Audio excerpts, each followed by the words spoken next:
Baik, langsung saja kita masuk ke materi yang pertama. Di sini saya Job Salman Sering Ngeringo. Saya akan menjelaskan apa sih itu pengertian dari pengelolaan kelas. Jadi, pengelolaan kelas itu adalah pemberdayaan murid atau memberikan dukungan terhadap kegiatan belajar siswa dan mengajar guru. Nah, dalam pengelolaan kelas, guru melakukan sebuah proses atau tahapan-tahapan kegiatan yang dimulai dari merencanakan, melaksanakan, dan mengevaluasi, sehingga yang dilakukan oleh guru merupakan suatu kesatuan yang utuh dan saling terkait. Pengelolaan kelas tidak bisa dilepaskan dari pengawasan kepala sekolah.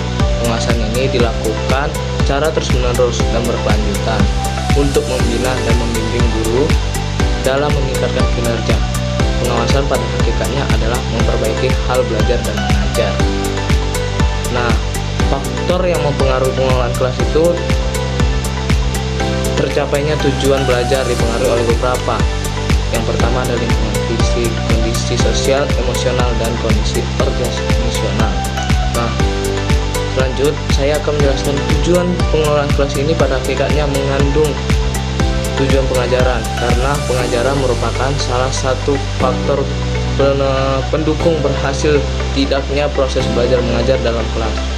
Secara umum, tujuan pengelolaan kelas ini adalah penyediaan fasilitas lagi bermacam-macam kegiatan belajar siswa dalam lingkungan sosial, emosional, intelektual belajar, dan bekerja.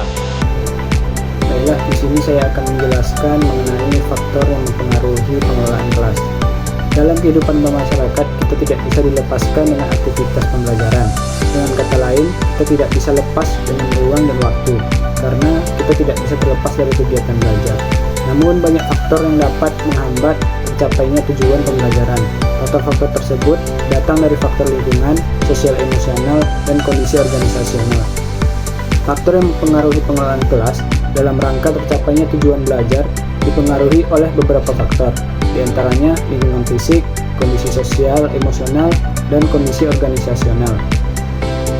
Secara umum, faktor yang mempengaruhi pengelolaan kelas dibagi menjadi dua, yaitu faktor inter dan faktor ekster, atau internal dan eksternal. Faktor internal peserta didik berhubungan dengan masalah emosi, pikiran, dan perilaku. Kepribadian peserta didik dengan ciri-ciri khasnya masing-masing menyebabkan peserta didik berbeda dari peserta didik lainnya secara individual. Perbedaan secara individual ini dilihat dari segi aspek, yaitu perbedaan biologis, intelektual, dan psikologis. Faktor eksternal peserta didik terkait dengan masalah suasana lingkungan belajar, penempatan peserta didik, pengelompokan peserta didik, jumlah peserta didik, dan sebagainya. Masalah jumlah peserta didik di kelas akan mewarnai dinamika kelas. Semakin banyak jumlah peserta didik di kelas, misalnya 20 orang ke atas, akan cenderung lebih mudah terjadi konflik.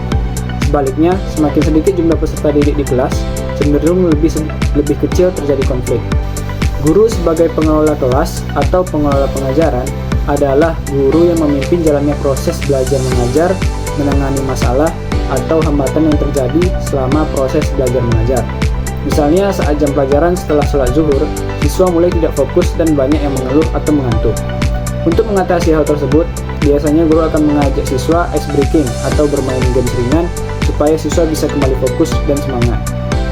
Dan juga guru bisa jadi motivator atau yang membangkitkan semangat belajar siswa, menjelaskan secara konkret kepada siswa apa saja hal yang akan didapat di akhir pelajaran, memberi reward terhadap prestasi siswa, dan memotivasi siswa yang belum bisa mendapat reward supaya lebih semangat dalam belajarnya. Sekian dari saya. Baik, perkenalkan, nama saya Rafdal Fitra. Di sini saya akan menjelaskan materi yang ketiga, yaitu strategi pengelolaan kelas yang efektif. Dalam setiap proses pengajaran kondisi ini harus direncanakan dan diusahakan oleh guru secara sengaja agar dapat terhindar dari kondisi yang merugikan dan kembali kepada kondisi yang optimal apabila terjadi hal-hal yang merusak yang disebabkan oleh tingkah laku peserta didik di dalam kelas. Usaha guru dapat dalam menciptakan kondisi yang diharapkan akan efektif apabila: pertama, diketahui secara tepat faktor-faktor yang dapat menunjang terciptanya kondisi yang menguntungkan dalam proses belajar mengajar. Kedua, dikenal masalah-masalah yang diperkirakan dan biasanya timbul dan dapat merusak iklim belajar mengajar. Yang ketiga, dikuasainya berbagai pendekatan dalam pengelolaan kelas dan diketahui pula kapan dan untuk masalah mana suatu pendekatan digunakan. Dalam dunia pendidikan khususnya, dalam kaitannya dengan kegiatan pengelolaan kelas, tidak bisa bertindak seperti seorang juru masak dengan buku resep masakannya. Suatu masalah yang timbul mungkin dapat berhasil diatasi dengan cara tertentu pada saat tertentu dan untuk seorang atau sekelompok peserta didik tertentu. Akan tetapi, cara tersebut mungkin tak dapat digunakan untuk mengatasi masalah yang sama pada waktu yang berbeda terhadap seorang atau sekelompok peserta didik yang lain. Dan oleh karena itu, keterampilan guru untuk dapat membaca situasi kelas sangat penting agar yang dilakukan tepat guna.